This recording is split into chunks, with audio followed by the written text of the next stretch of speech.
હરિઓમ બાળકો, કેમ છો?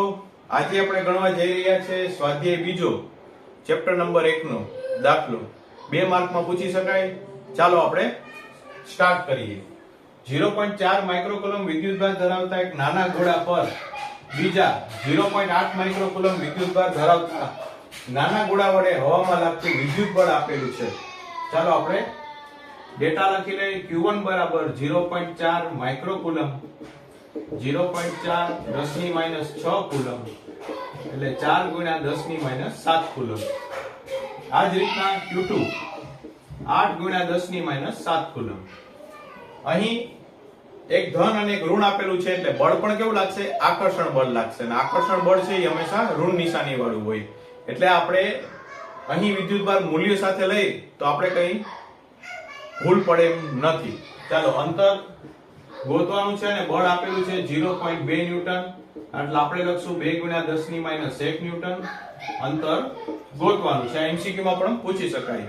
તો કુલમના નિયમનું બળનું સૂત્ર આપણને ખ્યાલ છે કે Q1 Q2 R2. એમાંથી R2 ને કરતા બનાવીએ કે Q1 Q2 ના છેદમાં બળ. ચાલો કિંમત મૂકી દઈએ.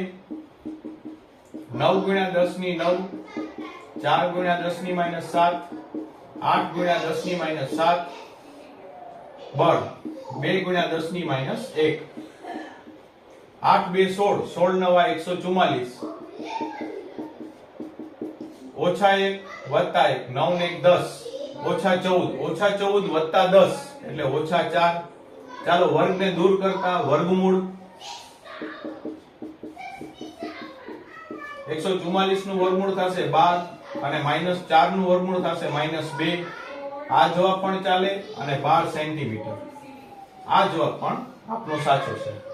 બીજું, બીજા ગોળા પર પ્રથમ ગોળાને લીધે લાગતું બળ કેટલું હશે? તો આપણે જાણીએ છીએ અને સદિશ સ્વરૂપમાં પણ ભણી ગયા છે કે ન્યૂટનના ગતિના ત્રીજા નિયમ મુજબ બંને ગોળા ઉપર લાગતું બળ સમાન મૂલ્ય અને પરસ્પર વિરુદ્ધ દિશામાં હશે. તેથી આપણે લખી શકીએ કે બીજા ગોળા પર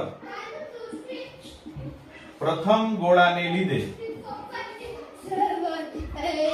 લાગતું બળ 0.2 ન્યૂટન જ હશે.